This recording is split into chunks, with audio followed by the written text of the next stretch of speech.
জয় যিশু বন্ধুরা, আশা করি ঈশ্বরের কৃপায় সবাই ভালো আছেন, সুস্থ আছেন এবং স্বাভাবিক আছেন। আজকের এই সুন্দর সময়, সুন্দর মুহূর্ত ঈশ্বর দিয়েছেন। পিতা, পুত্রের পবিত্র আত্মায় অসংখ্য অসংখ্য ধন্যবাদ জানাই, গৌরব করি, প্রশংসা করি। বন্ধুরা বন্ধুরা আমরা অনেক সময় যত শিক্ষিত হই, যত আমরা মান্যগণ্য ব্যক্তি হই না কেন, আমরা অনেক কিছু বিষয় আমাদের না জানা আছে। তার জন্য আমাদের স্বামী স্ত্রীর মিলনেও বাধা ঘটতে পারে এবং সন্তানদের সঙ্গে বাবা মায়ের বাধা ঘটতে পারে এবং আমরা আমরা আমরা কারাগারে নিক্ষিপ্ত হতে পারি। তার থেকে বড় কথা বন্ধুরা, আমরা প্রভু যিশুর সেই ধার্মিকতার রাজ্য গড়ার কাজেও আমাদের বাধা বিঘ্ন জন্মায়।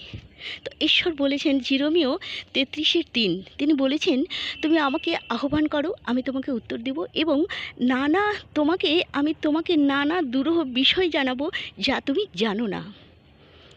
তো বন্ধু, আমাদের অনেক কিছু অজ্ঞাত আছে, অনেক কিছু অজানা আছে, তাই প্রভু যিশুর কাছে আমরা যেন সবাই জানতে চেষ্টা করি। সবাই আসুন, প্রভু যিশুর গৌরব মহিমা প্রশংসা হোক। ধন্যবাদ করি প্রভুকে এই সুন্দর বাক্য দেওয়ার জন্য। প্রত্যেকে সচেতন হন, সত্য পথে আসুন আর সত্য সবাইকে জানান। জয় যিশু, ভালো থাকবেন, সুস্থ থাকবেন। আমিন, আমিন, আমিন।